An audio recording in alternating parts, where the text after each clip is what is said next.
21 मई को आप लोगों का गणित का एग्जाम है। 22 अप्रैल से लेकर के 20 मई के बीच में बचे हैं सिर्फ और सिर्फ 29 दिन।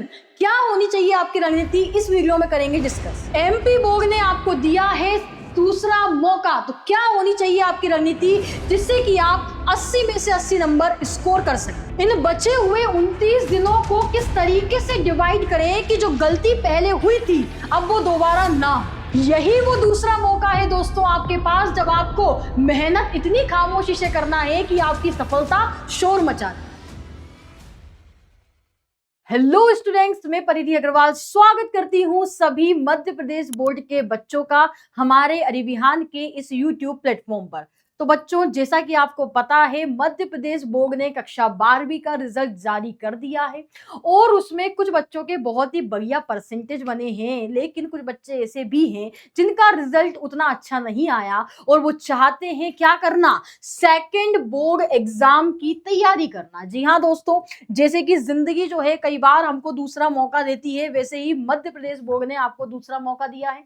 ऐसे बच्चे जो कि फेल हो गए हैं, है ना, किसी सब्जेक्ट में कोई बच्चा अगर फेल हो गया है तो वापस से एग्जाम दे सकता है। और कोई बच्चे ऐसे बच्चे भी हैं जिनके की एग्जाम में जो है कम मार्क्स आए हैं, उनको एक्सपेक्टेशन थी कि यार ज्यादा आने चाहिए थे, किसी कारणवश उनका पेपर बिगड़ गया तो वापस से एग्जाम देने की सोच रहे हैं। तो बिल्कुल अच्छी बात है ये। तो हम यहाँ पर आज डिस्कस करने वाले हैं एमपी बोर्ड सेकेंड एग्जाम की मास्टर स्ट्रेटजी। कौन से सब्जेक्ट के लिए? जो बच्चे मुझे जानते हैं उनको तो पता ही होगा कि हम पढ़ते हैं, मतलब मैं पढ़ाती हूँ आपको मैथमेटिक्स, गणित, ठीक है। तो आज हम लोग यहाँ पर डिस्कस करेंगे कि आखिरकार मैथमेटिक्स, गणित के अंदर अगर आप लोग अच्छा स्कोर करना चाहते हैं, सेकंड बार एग्जाम देना चाहते हैं, तो इन बचे हुए दिनों में आपकी क्या स्ट्रेटजी होना चाहिए कि जो गलतियां आपने पहले कर दी वो आप अभी ना करें, है ना। गलतियों से इंसान को सीखना चाहिए, आगे उनको नहीं दोहराना चाहिए, तभी तो आप लोगों का इस बार का अब जो आप एग्जाम देंगे उसका रिजल्ट बहुत ही शानदार आएगा, ठीक है। तो आज मैं आपसे जो बचे हुए आपके जो दिन हैं, जैसे कि आपको पता है कि कब पेपर है हमारा मैथ्स का, तो बेटा मैथ्स का पेपर जो है वो 21 मई को है, ठीक है ना। 7 मई से आपके सेकंड बोर्ड एग्जाम स्टार्ट है और 21 मई को हमारा गणित मैथमेटिक्स का पेपर है। वैसे आपको बताऊं ना, तो अभी जो पेपर आया था मैथमेटिक्स का बहुत ही शानदार आया था और अधिकतर बच्चों के बहुत ही बढ़िया नंबर आए हैं, लेकिन कुछ बच्चे ऐसे हैं जिनके ना आ पाए हो, किसी कारणवश उनका पेपर छूट गया हो, टाइम समय सीमा की कमी हो गई हो, तो बिल्कुल आप लोगों के लिए मैं यहाँ पर हाजिर हूँ, ठीक है। अरिविहान जो है लास्ट तक आप लोगों का साथ देता है। तो आज हम लोग डिस्कस करेंगे कि 21 मई को अगर आपका एग्जाम है, तो अगर हम बात करते हैं 22 अप्रैल से लेकर के 20 मई की आपकी क्या स्ट्रेटजी होना चाहिए, क्या रणनीति होना चाहिए जिससे कि आप बहुत ही अच्छा नंबर स्कोर वापस कर सके, 80 में से 80 नंबर स्कोर कर सके। यहां पर दोस्तों मैं दोनों तरह के स्टूडेंट के लिए बात करने वाली हूं। एक विद्यार्थी ऐसे होंगे जो कि अपना मार्क्स इंप्रूव करने के लिए ये एग्जाम दे रहे होंगे कि मान लो उनके 80 में से जो है यहाँ पे 70 नंबर आ गए, उनको उम्मीद थी कि यार 80 में से 80 आने थे, या फिर किसी के 60 नंबर आए हैं, वो सोच रहा है कि भैया 10-15 नंबर और आगे बढ़ जाएं। बिल्कुल ऐसे लोग बच्चे हो सकते हैं। और दूसरा ऐसे बच्चे हो सकते हैं जो कि किसी कारणवश फेल ही हो गए, है ना, फेल ही हो गए हैं, गणित में उतने नंबर भी नहीं आ पाए। तो बेटा तुम्हारे लिए भी ये वीडियो होने वाला है, इसमें मैं तुम्हारे लिए भी बात करूंगी कि कैसे तुम पासिंग मार्क्स ला सकते हो और वापस से पास हो सकते हो। तो दोनों तरह के विद्यार्थियों के लिए है। अगर हम देखें तो 21 मई को हमारा जो है गणित का एग्जाम है। कितने दिन बचे हैं भैया? 22 अप्रैल से लेकर के, अगर हम 20 मई की बात करें, क्योंकि 21 मई को तो आपका एग्जाम ही है, तो 22 से अगर हम लोग बात कर लेते हैं 20 मई की, तो बचते हैं 29 दिन। यहां पर मैंने ओनली लिखा है, लेकिन बेटा ओनली नहीं है, मात्र नहीं है, बहुत होते हैं 29 दिन। 29 दिनों में तो आप क्या से क्या नहीं कर लोगे यार, कि आपका जो पहले रिजल्ट आया था ना, आप 29 दिनों में मेरी स्ट्रेटजी से पढ़ करके, जो मैं रणनीति आपको बताने वाली हूं उससे पढ़ के आप ये देखोगे कि यार मेरा पहले रिजल्ट ये आया था और एकदम से 29 दिनों में पढ़ के इस बच्चे ने ऐसा क्या कमाल कर दिया कि इसका रिजल्ट इतना शानदार आ गया, साल भर में नहीं आया। बिल्कुल ऐसा हो सकता है, बिल्कुल ऐसा हो सकता है। आप लोग बिल्कुल निराश मत होइए कि अगर आप फेल हो गए हैं या फिर आपका रिजल्ट गंदा आया है, तो आप बिल्कुल इन 29 दिनों में, बचे हुए 29 दिनों में लगातार पढ़ाई करने के बाद में बहुत ही शानदार रिजल्ट अपने घर वालों को दे सकते हैं। आपके मम्मी पापा खुद शौक हो जाएंगे कि यार कैसे कर लिया इसने, सिर्फ 29 दिनों में पढ़ करके इतने कम मार्क्स से इतने ज्यादा मार्क्स कैसे हो गए, एकदम सबको चौंका देना है। लेकिन इन 29 दिनों में आपको लगातार पढ़ाई करनी है। इसके लिए नियम और शर्तें लागू हैं। क्या शर्तें लागू हैं? कि आपको लगातार पढ़ाई करनी है इन 29 दिनों में, बिल्कुल मक्कारी नहीं मारनी है। जो हमने गलतियां पहले कर दी, जिनके लिए आप पछता भी रहे होंगे, उनको दोहराना नहीं है। तो इन 29 दिनों में कैसे में आप लोग 80 में से 80 नंबर स्कोर कर सकते हैं मैथ्स में, जिन बच्चों के आए हैं, भाई सच में भी आए हैं बच्चों के, तो आप कैसे आप भी कर सकते हो, ये मैं आपको यहाँ पर बताऊंगी। सबसे पहले बात कर लेते हैं कि आखिरकार टोटल चैप्टर्स कितने हैं। पता ही होगा भैया, एक बार एग्जाम दे के आ गए, बच्चे सोच रहे होंगे कि मैम ये वाली बातें क्यों कर रही हैं।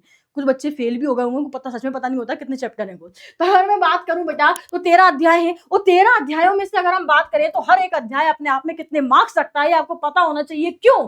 क्योंकि जब आप किसी अध्याय की तैयारी करते हैं तो आप ये सोच के करते हैं यार कि ये अध्याय जो है वो मेरे एग्जाम में आना कितने नंबर का है, तो मैं इसको ज्यादा तवज्जो दूं, है कि नहीं। अगर कोई चैप्टर है, अगर आपके एग्जाम में बहुत ज्यादा मार्क्स का आता है तो आप उसको ज्यादा पढ़ेंगे, आप उसका बार बार रिवीजन करेंगे कि यार सिर्फ और सिर्फ यही चैप्टर करने से मुझे इतने सारे नंबर दिला रहा है ना। तो अगर हम बात करें अध्याय 1 की संबंध और फलन की, रिलेशंस एंड फंक्शंस की, तो ये आता है हमारे पास में 5 नंबर का। बहुत ही प्यारा छोटा सा अध्याय है, आराम से आपको 5 नंबर दिला के जा सकता है। अध्याय 2 की बात करें तो प्रतिलोम त्रिकोणमितीय फलन, जो कि 6 नंबर का आपको दिला के जाता है। सिर्फ इसमें सिर्फ और सिर्फ गुणधर्म है, और बहुत ही आसानी से गुणधर्म पे बेस्ड आपके क्वेश्चंस आते हैं और आप लोग स्कोर कर सकते हैं। अध्याय 3 और अध्याय 4 दोनों ही आपस में भाई भाई हैं, या कह लो भाई बहन है, आव्यू और सारणिक।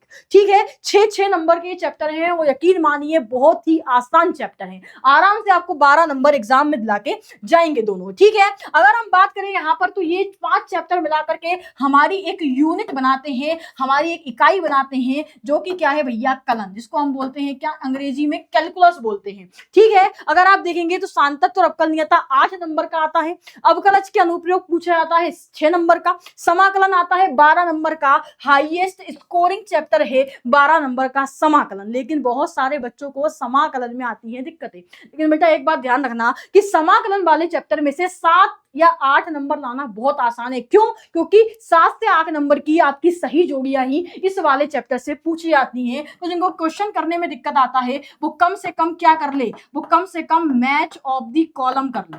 और कहां की कर ले, तो सिर्फ और सिर्फ प्रीवियस ईयर क्वेश्चंस जो आए हैं 22 से लेकर के 26 वाला पेपर भी हो गया है, तो 22 से 26 में जितने भी प्रीवियस ईयर क्वेश्चन में मैच ऑफ द कॉलम है, सिर्फ उतनी कर लो, आराम से नंबर आ जाएंगे। तो मैच ऑफ द कॉलम को तो बिल्कुल भी नहीं छोड़ना है, कम से कम 7 से 8 नंबर दिला के जाएगी।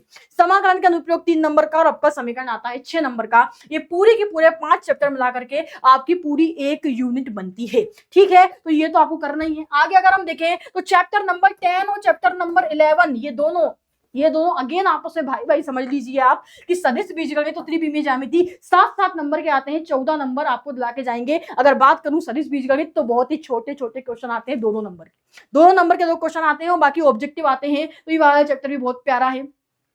त्रिआयामी नहीं है यार, ये गलत लिखा आ गया, इसको कर लीजिए त्रिविमीय। 1 मिनट मैं ही कर देती हूँ, यहाँ पे आयाम क्या होता है, ये है हमारे पास में क्या, त्रिविमीय ज्यामिति, इसको कर देना है क्या, विमीय। 1 मिनट बस रुकिए। तो ये जो त्रिविमीय ज्यामिति है ना दोस्तों, ये हमारे पास में कितने नंबर का आता है, ये वाला चैप्टर 7 नंबर का। और जिन बच्चों को अच्छे तरीके से पढ़ाई की हो जिन्होंने, उनको पता है कि यहाँ से एक क्वेश्चन तो हमेशा पूछा जाता है। कौन सा क्वेश्चन? न्यूनतम दूरी का क्वेश्चन, 2 रेखाओं के बीच में न्यूनतम दूरी, शॉर्टेस्ट डिस्टेंस निकालने का क्वेश्चन। तो ये अगर आपने कर लिया ना तो 4 नंबर कहीं नहीं गए आपके, कहीं नहीं गए 4 नंबर। ये वाला चैप्टर भी बहुत आसान है। अगर बात करूं रैखिक प्रोग्रामन की तो भैया इसमें तो कुछ भी नहीं है, ये तो बहुत ही प्यारा चैप्टर है, 3 नंबर आसानी से दिलाएगा। सिर्फ और सिर्फ एक ही कंसेप्ट, एक ही मेथड है जिसपे सारे क्वेश्चन सॉल्व हो जाते हैं। बात करें प्रायिकता तो ये आता है 5 नंबर का, बेस थ्योरम से हमेशा क्वेश्चन इसमें आता है, वो कर लीजिए। और एक सप्रतिबंध प्रायिकता है, कंडीशनल प्रोबेबिलिटी, उससे हमेशा क्वेश्चन आता है, वो कर लीजिए, आराम से 5 नंबर आएंगे। अब देखिए चैप्टर के बारे में हमने समझ लिया, हमको पता है मैम क्या क्या आता है, क्या इंपॉर्टेंट है, हमने 22 से लेकर 26 तक के पेपर अच्छे से देख लिए हैं, हम सब जानते हैं। अब बात कर लेते हैं रिवीजन कैसे करना है। 29 दिन आपके पास में है, कितने हैं भैया, 29 दिन। मैं कह रही हूं इन 29 दिनों में 3 बार आप कंप्लीट रिवीजन कर सकते हैं। कितनी बार? 3 बार। और इन 3 बार करना ही करना है आप लोगों को रिवीजन, क्योंकि अगर आपके अच्छे नंबर नहीं आए हैं, आप फेल हो गए हैं, तो मेन चीज जो होगी ना, आपने कमी जो की होगी वो अपने रिवीजन में की होगी। क्योंकि गणित ऐसा सब्जेक्ट है जो मांगता है प्रैक्टिस, लगातार रिवीजन। नहीं करेंगे तो भूल जाएंगे। तो 3 बार कंप्लीट रिवीजन हमको कर लेना है। और रिवीजन करना कैसे है? रिवीजन करना है PYQs, यानी कि प्रीवियस ईयर क्वेश्चन। भैया कब से कब तक के लगा ले मैम? तो बेटा 2022 से लेकर के 2026 का जो अभी लेटेस्ट पेपर हुआ था ना, ये प्रीवियस ईयर क्वेश्चन लगा लो बढ़िया से। अगर मैं आपको कह रही हूं कि कोई चैप्टर अगर आपको रिवीजन करना है तो किसी चैप्टर को रिवीजन करने के लिए क्या करेंगे? पहले उस चैप्टर के इंपॉर्टेंट फॉर्मुलाज, सब कुछ का कंसेप्ट वगैरह का रिवीजन कर लेंगे, और फिर इसके बाद में आ जाएंगे क्वेश्चंस पे और करेंगे क्वेश्चंस की जम के practice. PYQs previous year question solve करेंगे 22 से लेकर 26 के, इसके अलावा कुछ मत मत करो। एनसीईआरटी की अगर मैं बात करूं तो एनसीईआरटी में भी अगर हम देखें तो एनसीईआरटी से क्वेश्चन आए हैं तो एनसीईआरटी को लगाओ, लेकिन वही क्वेश्चन लगाओ जो पहले लगा दिए हैं, नए मत करना कुछ भी, ठीक है। यहां पर देखिए सबसे पहले 13 चैप्टर्स कर लेंगे हम लोग 13 दिनों में। ध्यान देना जरा कि हम लोग यहां पर क्या कर लेंगे, 13 चैप्टर्स कर लेंगे कितने दिनों में, 13 दिनों में, ठीक है भैया। 13 चैप्टर्स आप लोगों को कर लेने हैं कितने दिनों में, 13 दिनों में। पहली बार तो आप लोगों को 13 चैप्टर्स का 13 दिनों में रिवीजन कर लेना है। फिर इसके बाद में अगर हम देखें तो आप लोगों के पास में देखिए पूरे 29 दिन हैं। मैंने इन 29 दिनों को 13-3 में डिवाइड किया है। कैसे, 13 दिन, ठीक है। 13 दिनों में पहले पूरे 13 चैप्टर्स का कंप्लीट रिवीजन कर लेना है। आप समझ रहे हैं, मैं आपको एक चैप्टर करने के लिए बोल रही हूं सिर्फ और सिर्फ पूरे दिन भर में। लेकिन अगर आप उस एक चैप्टर को पूरे दिन भर में करते हैं तो इतने बढ़िया तरीके से करते हैं कि प्रीवियस ईयर क्वेश्चंस के साथ में आपने उसको सॉल्व किया। 22 से लेकर 26 के सारे क्वेश्चंस कम से कम एक बार तो लगा लिए। इस तरीके से आपको एक दिन में सिर्फ और सिर्फ एक ही चैप्टर का रिवीजन करना है। तो 13 दिनों में हो गए 13 चैप्टर। बहुत ही बढ़िया मैम, शानदार हो गया ये काम तो, ठीक है। और फिर इसके बाद में अगर हम बात करें तो 3 दिन, अब 13 दिनों में आप लोगों ने 13 चैप्टर का रिवीजन कर लिया अच्छे से। तो जरा देखें तो कि वाकई जैसे एग्जाम में क्वेश्चन पेपर आता है, क्या आप उसको 3 घंटे के अंदर अब सॉल्व कर पा रहे हैं कि नहीं। क्योंकि बहुत सारे बच्चों का एग्जाम इसलिए भी खराब हो गया होगा कि मैम समय ही नहीं बचा। मैम 4 नंबर का, मेरे को बहुत सारे ऐसे बच्चे मिले, मैसेज करे उन्होंने कि मैम 4 नंबर का क्वेश्चन छूट गया, आता था लेकिन समय ही नहीं बचा था। तो उसके लिए क्या करना है कि हमको 13 दिनों में 13 चैप्टर का रिवीजन खत्म करके 3 दिनों में 3 दिन निकालने हैं। ये कर लिया आपने, फिर 3 दिनों में पेपर सॉल्विंग करना है। बस पेपर को सॉल्व करना है और रिवीजन करना है। अब ऑब्वियसली जब आप किसी पेपर को लेकर के बैठेंगे, 3 दिनों में 3 पेपर सॉल्व करिए, 3-3 घंटे का समय निकालिए उसके लिए, प्रॉपर बैठिए, कोई डिस्टर्ब ना करे आपको, एकदम एग्जाम का माहौल बना लो, ठीक है। तो जब आप किसी पेपर को सॉल्व करोगे तो उसमें पूरे 13 चैप्टर से क्वेश्चन आ रहे हैं, तब आप उनको लगाओगे तो आपको एकदम आत्मविश्वास हो जाएगा कि हाँ अब तो मैं क्वेश्चन पेपर सॉल्व कर पा रहा हूँ या कर पा रही हूँ, ठीक है। तो 3 दिन में आप लोगों को 3 क्वेश्चन पेपर सॉल्व करने हैं और साथ साथ आपका रिवीजन तो हो ही जाएगा क्योंकि पूरे 13 चैप्टर में से क्वेश्चन आ रहे हैं। अब यहां पर आपको पता चलेंगी आपकी कमियां, यहां पर आपको पता चलेंगी आपकी कमियां जब 3 दिनों में आप कम से कम 3 पेपर सॉल्व करेंगे। तो कि यार ये वाले चैप्टर से मेरे से क्वेश्चन नहीं बना या इसमें मैं कंफ्यूज हो रही हूं, ये सारी चीजें आपको यहां पता चल जाएंगी। अब पता चल गई तो अगेन करो आप 13 चैप्टर्स का वापस से रिवीजन करो और इस बार करो सिर्फ और सिर्फ 10 दिनों में। अब हो सकता है बिल्कुल, तो 10 दिनों में 13 चैप्टर का फिर से रिवीजन कर लो। मैं ये नहीं बताऊंगी आपको किसका पहले करना है किस चैप्टर का बाद में करना है, ये आप लोगों की सेल्फ स्टडी की स्ट्रेटजी है कि आखिरकार 10 दिनों में कैसे आप 13 चैप्टर का रिवीजन फिर से कर लेते हैं। अब बचते हैं आपके पास में 3 दिन एग्जाम के पहले, यानी 21 तारीख को आपका एग्जाम है, उससे पहले के 3 दिन बचते हैं आपके पास। तो उसमें अगेन पेपर सॉल्विंग करो और साथ ही साथ रिविजन करो। तो इस तरीके से आपको 13-3 के हिसाब से अगर आप चलेंगे तो बहुत ही बढ़िया। इन 29 दिनों में 13 दूनी होते हैं 26 और 3 कितने हो गए 29। तो इन 29 दिनों में अगर आप देखिए 13 और 13 कितना हो गया मेरे पास में, यहाँ पर अगर आप यहाँ पर देखोगे तो 13 और हमारे पास में 3 कितने हो गए 16 दिन, 10 हो गए 26 और 3 क्या हो गया अगेन 29 दिन। तो उन 29 दिनों में आप लोग एकदम बढ़िया तरीके से प्रिपेयर हो जाओगे अपने एग्जाम के लिए। तो ये तो हो गई एकदम मास्टर स्ट्रेटजी ऐसे बच्चों के लिए जो कि लाना चाहते हैं 80 में से एकदम 80 नंबर, 80 में से 80 नंबर लाने की ये हमारे पास में स्ट्रेटजी हो गई। इसको अगर आपने फॉलो किया तो आराम से कर ले जाओगे, ठीक है। अब अगर मैं बात कर लूं ऐसे बच्चे जो कि फेल हो गए हैं, सिर्फ और सिर्फ पासिंग मार्क्स चाहते हैं, तो पासिंग मार्क्स बेटा कितने लाने हैं आपको, सिर्फ 26 नंबर, सिर्फ और सिर्फ 26 नंबर लेके आने हैं। और 26 नंबर गणित जैसे सब्जेक्ट में लाना कोई बड़ी बात नहीं है बच्चा। सुन लो ध्यान से, कौन कौन से चैप्टर करने हैं सुनो।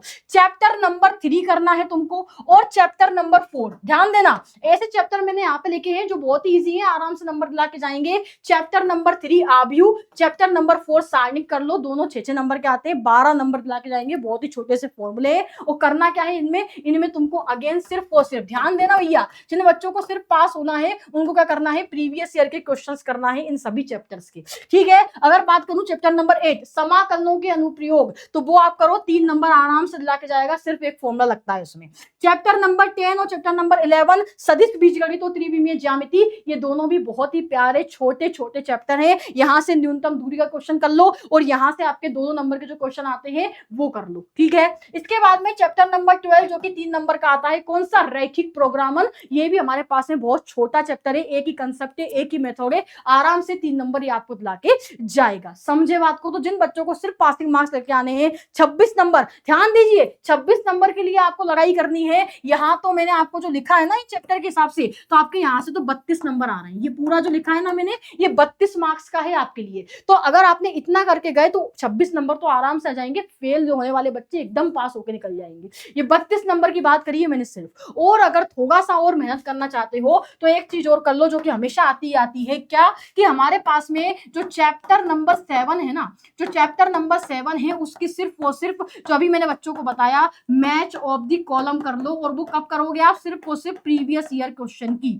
सिर्फ और सिर्फ 22 से लेके 26 तक के जो पेपर्स है ना उनके आपको क्वेश्चन लगा लेने हैं। 2022 से लेके 2026 के आराम से आपके 32 नंबर, ये जो मैंने बताया ना चैप्टर, और यहां से अगर ये भी कर लिया तो 7 नंबर और यहां से मिल जाएंगे, आराम से पास हो जाओगे। ठीक है, तो जो बच्चे सिर्फ पास होना चाहते हैं वो ये कर ले, और जो बच्चे पूरे मार्क्स चाहते हैं वो मैंने अभी स्ट्रेटजी बताई वो कर लो। अगर हम यहाँ पर इसकी बात करें भैया कि हमारा पेपर जो है वो किस तरीके का आया, तो मेरा यकीन मानिए जो अभी पेपर हुआ, हमारा जो पेपर आया था वो आपके previous year questions plus NCERT से ही आया था। ध्यान देना, प्रीवियस ईयर क्वेश्चन एनसीईआरटी से आया था, एक क्वेश्चन बाहर नहीं गया। आपको खुद पता है पूरा पेपर एग्जैक्टली आया। और एनसीईआरटी से मैं बताऊं ना आपको, तो एनसीईआरटी से मेन हमारे ऑब्जेक्टिव क्वेश्चंस आए थे। जो 1 मार्क के क्वेश्चन आते हैं ना वो एनसीईआरटी से आए थे। तो एनसीईआरटी के पीछे आप देखेंगे तो एक्सरसाइज होती है, एक्सरसाइज के अंदर आपको क्वेश्चंस मिलते हैं 1 मार्क्स के, जो 2 या 3 होते हैं, उनको कर लो। तो एनसीईआरटी से ऑब्जेक्टिव क्वेश्चंस पूरे आए थे और प्रीवियस ईयर क्वेश्चन से आपका पूरा क्वेश्चन पेपर बना था।